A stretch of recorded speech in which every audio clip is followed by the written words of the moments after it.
Hello বন্ধুরা, আমি সুস্মিতা আবার একটা নতুন ভিডিও নিয়ে চলে এসেছি। নিরামিষ আলুর দম এটা কীভাবে রান্না করেছি এটাই আজকে তোমাদের সাথে শেয়ার করব। বন্ধুরা, তোমরা সবাই কেমন আছো? আশা করি ভালো আছো, আমিও ভালো আছি। আবার অনেক দিন পর আমি ভিডিও নিয়ে আসলাম। এখানে তেল গরম বসিয়ে দিয়েছি কড়াইতে। এখানে আলু কাটা রয়েছে, এখানে ফোড়ন দেবো, এলাচ, দারচিনি, লবঙ্গ আর হচ্ছে একটা তেজপাতা ফোড়ন দিয়ে এর মধ্যে এক এক করে সব আলুগুলো দিয়ে দিলাম। দেওয়ার পরে আলুগুলো এপিট ওপিট করে নাড়াচাড়া করে নিচ্ছি। নাড়াচাড়া করে একটু আলুগুলোকে ভাজা হতে দিতে লাগবে। তারপরে এর ওপর থেকে অল্প লবণ দিয়ে দিলাম, আলুগুলো যেন একটু ভালো আলুগুলোর ভেতরে যেন একটু লবণ ঢোকে, আর অল্প হলুদ দিয়ে দিলাম। দিয়ে ভালো করে ভাজা ভাজা করে নিয়েছি। এটা একটা বাটির মধ্যে তুলে নিলাম। তুলে নেওয়ার পরে এখানে তেল গরম রয়েছে, এখানে জিরে ফোড়ন দিয়ে দিয়েছি। জিরে আর একটা হচ্ছে শুকনো লঙ্কা ফোড়ন দেবো।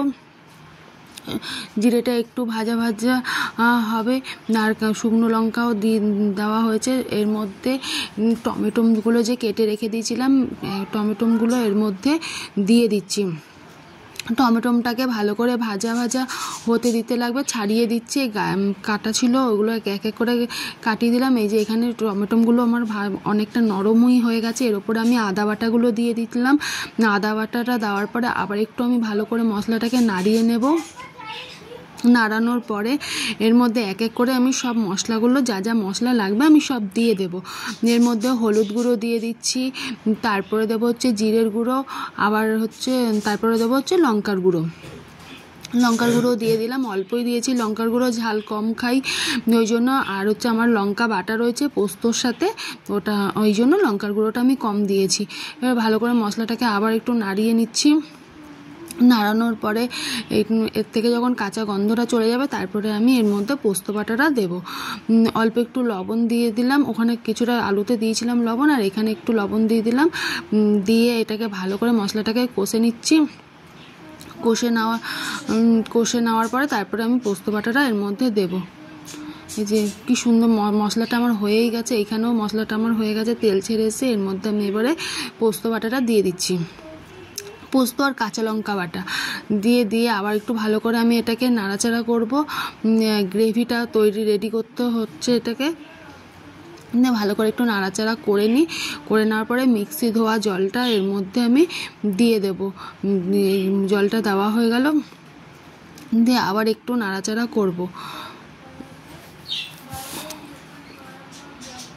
বন্ধুরা, এই আলুর দম রুটি পরোটার সাথে খেতে খুব সুন্দর লাগে। আমাদের তো প্রচুরই ভালো লাগে খেতে। এটা হচ্ছে শনিবারে, যখন শনিবার করে হয়, রাতে রুটি খাওয়া হয়, তখন এরকম আলুর দম করা হয়, কি পোলাও যখন হয় তখন এরকম করা হয়, খুব সুন্দর লাগে খেতে। এই যে গ্রেভি আমাদের রেডি প্রায় হয়েই যাচ্ছে। ভালো করে নাড়াচাড়া দিচ্ছি, যতক্ষণ না গ্রেভিটা থেকে তেল ছেড়ে না আসছে ততক্ষণ পর্যন্ত মানে নাড়াচাড়া করেই যাব। অল্প ওপর থেকে চিনি দিয়ে দিলাম। আমার গ্রেভিটা কিন্তু হয়েই আসছে, মশলা থেকে কিন্তু তেল ছেড়ে দিয়েছে।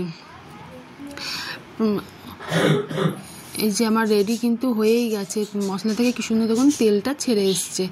এইবারে এর মধ্যে আমি আলু ভেজে রাখা আলুগুলোকে এর মধ্যে আমি দিয়ে দেবো। দেওয়ার পরে ভালো করে এটাকে আবার আমি মিক্স করব, গ্রেভিটার সাথে ভালো করে মিক্স করে নেবো আলুগুলোকে। ভালো করে এটাকে আবার একটু 5 মিনিট ধরে এটাকে একটু কষাবো ভালো করে আলুটার সাথে। দিয়ে কষানো হয়ে গেলে তারপরে আমি জল ঢেলে দেবো। জল ঢেলে সিদ্ধ করতে দেব। ভালো করে একটু কষিয়ে নিচ্ছি। কষানো হয়ে যাচ্ছে। এই যে এরপরে আমি এর মধ্যে জল ঢেলে দেবো।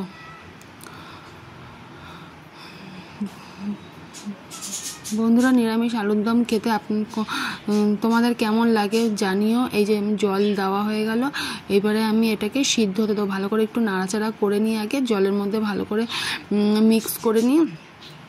করার পরে তারপরে আমি ঢাকা দিয়ে দেবো, একটু সিদ্ধ হতে দেবো। তারপরেই আমার রেডি হয়ে যাবে আলুর দম।